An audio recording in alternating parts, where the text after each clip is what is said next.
All right, guys, what's up? This is round two of Kingsport, part two. We're going to dive into how I did, and I'm going to talk you through my tournament. Let's get into it. All right, so immediately I'm going to pause it right here on the scoreboard. I need you to look at how stacked this field is. We got Martin Borgmeyer, the 2022 world champion, Zach Holton, tour winner, Matt Stubbs, stud from Australia, Sean Johnson got second place in the 2023 world championships, Jacob Galladay, elite golfer. He's amazing. Glenn Wilson Jr., he has been a stud for a long time. Seb Twiddell was the first man to go 240 ball speed. He's a tour winner. Naoto Masumi, he won Endless Summer this year. Jeremy Nowak, amazing baseball player, crazy long driver with great speeds. We got Matthew Kindu. We got Gregnell. Gregnell set the world record earlier this year for ball speed at 237, I believe it was. We got Gavin. We got Josh Koch, who's an absolute stud, good teacher. His peak, I think, was 227 ball speed. Sam Judah put up 229 earlier this year in Germany. Me and Wes Campo. This field is stacked. This is a fun one. Let's get into it. All right, so my first round is against Josh Koch. We got Sam Judah, me, Wes Campo. First ball, didn't pick it up on there. I'm OB on my second ball as well. Sam Judah there, just throwing his little turbo cut out in the center of the grid. All right, you can see that it looks kind of wet out there.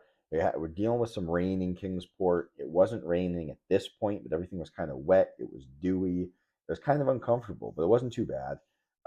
The only issue mainly was that the warm-up area, that was a struggle.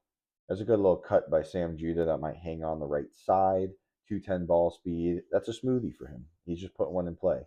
So I'm sitting at 342 right now. Sam Judah 362. Wes Campo 301. Josh Koch has not found the ball in play yet. So here I go. I'm going to step up to one right here. And 222.2 ball speed.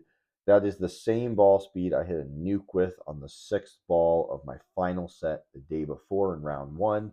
I hit that one really good, center of the club face, but pulled it. So now I know, okay, all I have to do is do the exact same thing. And my swing thought was stay behind it more because I have a tendency to push out in front. If I stay behind it more, I'm going to launch it straighter and it's going to stay straight. So that's what I'm walking up into this ball thinking. Josh Koch came in 351 on that ball. I'm going to stay behind it, 215 ball speed. So I did miss hit it, but I did exactly what I was trying to do, which was stay behind the ball, straightened out that ball flight, send it down the right side. So the interesting thing now is we got to talk about what happened here. Okay, so now I need to talk about what happened. So essentially, my last ball was in play and it was 351. So Josh had 351, I had 351. And I really want to sit here and talk about this for a second because I had a lot of people ask me questions about what actually happened. Well, what happened was in long drive, pause it right there on the scoreboard for a sec. So you can see we ended up chopping up points. We tied. So we both got 75 points, which would be tying for second and tying for third. So you take second place points is 100, third place points is 50, put them together 150, split them in half. We each got 75 points. So that's the official ruling. Now, what happens in long drive is you'll see a bunch of numbers that pop up on the board. Until they underline the number, it's not official. It's just a guesstimate. There's spotters on the sides that are down there. They're calling back numbers to the spotters that are on the box. So they registered that as 351, registered 351, popped up, it's 351, and we're waiting for them to underline it. We're waiting, underlined, everything's official. It goes in the book, they put it on the score. Now, what happens with this here is you can see that they're delayed and they're talking about what's going on because Josh went back to them and started talking about how somebody told him that his ball was further than mine. So they ended up talking about it and figuring out that his ball did go further than mine, and they ended up giving him 352 yards versus my 351. So they ended up wiping the points away, and even though they already underlined it. And my biggest issue with this, and this is nothing to do with Josh in the absolute slightest before everyone starts attacking me on that, because he was told his ball went further. I'd be pissed too if somebody said my ball went further. My issue with this from a WLD standpoint is that they underline the drive. Once you underline the drive, it's official. They picked the balls up off the grid, they walked away. At that point, you can't confirm whose ball actually is further or not further, if it's within the 6 inches, if it's within 12 inches. You don't actually know. So my issue is that needed to be settled before it was underlined and before it was put on the scoreboard. Once it was underlined, they picked up the balls, they went their separate ways. I don't think you can change the score because that's against the rules of what they say. So that was my biggest concern with that. And that honestly ticked me off in the moment. Again, nothing to do with Josh in the slightest. It was just the ruling itself I didn't like. I don't think that's right to do. And I hope they don't do that this year in 2024. So let's get back into it and see what happens next, because I remember going into this next set. So you can see on the scoreboard now I'm dropped down to 50 points. But going into this next set, I only had one set off after that. So I'm standing on the sidelines. I don't get to go back to the range, and I get to sit there and I get to stew and I get to think about, okay, I just had these points and I'm taken away and I'm amped up. And I go into this one swinging out of my shoes, 221.8 ball speed, hit a missile right down the middle. And I'm going against Zach Holton in this one and Greg Null, two fast, outstanding guys. So I was already amped up, and now I hit a 351 ball to start it, and that made me feel so good. Like that was, again, nothing better than when your back's against the wall, something doesn't go your way, and instead of freaking out and going cussing and breaking clubs and being all dramatic about it, you sit there, you hone it, you use that energy, and you put it right back into the grid, right back in your swing, and then go execute. And that's exactly what I did with that 381-yard ball. Felt great. This little buttercut 219. Um, Again, none of the set really matters at this point to me, because that first one, I remember that ball. I remember how much adrenaline I had in my body, how much anger that I could put in that swing and actually utilize to perform better. And I loved it. I mean, so Greg Null sitting 365, Zach sitting 367, Matthew Kindu sitting 348, and I'm at 381. So I have a good bit of a lead above them right now. And there's the snap hook that comes back that I was fighting the entire tournament. I think I already hit another one this set. But at that point, I was sitting 381. I was ready to go. So you can see the underlying at this point. The balls were underlined. They were official. But I got the win. So now I'm starting with a third and a win of 200 points. So sitting 250. That's a really good position to actually be in. Like, I was satisfied with that. That was great. So we're on to my third set now. We got Sean Johnson, Naoya Masumi, Glenn Wilson Jr., and I'm sitting right now at 354 in third, because Glenn Wilson's 360, Sean Johnson's 372. I'm hitting a little crappy worm burner out there to the right. Not very good. Again, I'm in a good position now. I started the day off well, set myself up for success, and went right under that ball. That's no good. That's not going to get it done. But I was doing pretty good to start the day. I had a little bit of a bad break in round one, I had a little bit of a bad break in set one. In set two, I really started to get my feels going. That felt awesome. I was hitting some good shots. I had good speeds, get down the win. Starting the first two sets, sitting at 250 points is pretty awesome.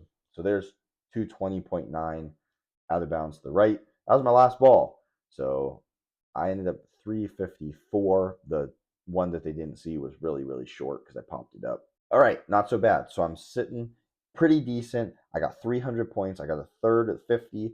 I got first with 200, and I got another third at 50. I'm sitting at 300 points. Realistically, they usually say that the bubble is just under 500. So if you can get, 450 is bubbled usually, 475 is usually bubbled, 500 is typically in. So I'm sitting here going, all I need is second and second. And you can see right there in my face, this is the major thing.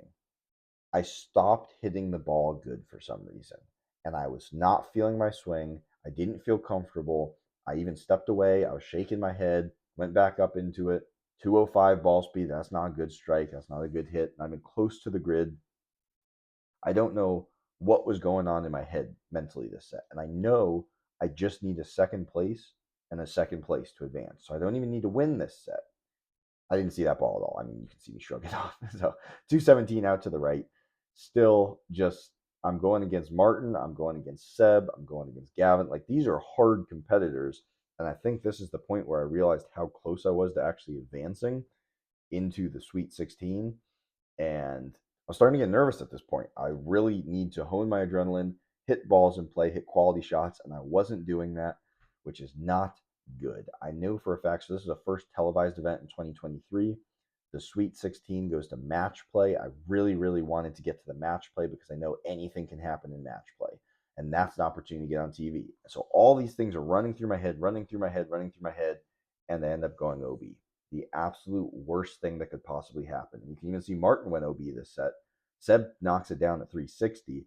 There was a lot of room to get second place, first place there, and I didn't get it done. Now I'm sitting at 300 points going into the final round, 10th place.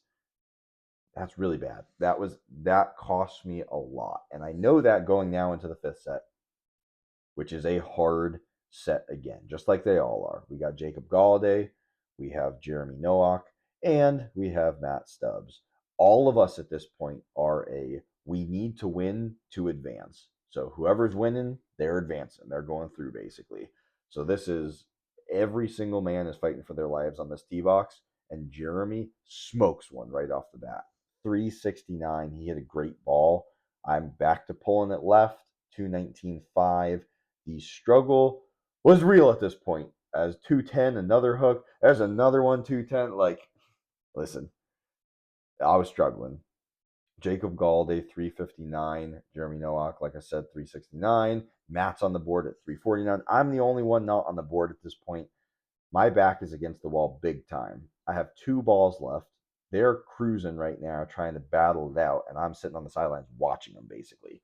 So on this 5th ball, I rear back and I hit a beautiful one. You can't see it. I kind of shrug it off. I'm like, I didn't know how far it was going to go. I didn't know really how good it hit. I was hitting it so bad.